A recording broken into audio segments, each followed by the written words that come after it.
Hello everyone, simple recipe. ఒక బౌల్లో milk and 3 table spoon custard powder అయితే తీసుకొని బాగా మిక్స్ చేయండి.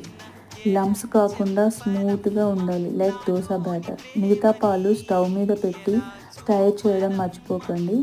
పాలు హాట్ అయ్యాక స్లోగా కస్టర్డ్ మిక్స్లో పోర్ చేయండి, స్టైర్ చేయండి. మ్యాజిక్ ఇక్కడ జరుగుతుంది.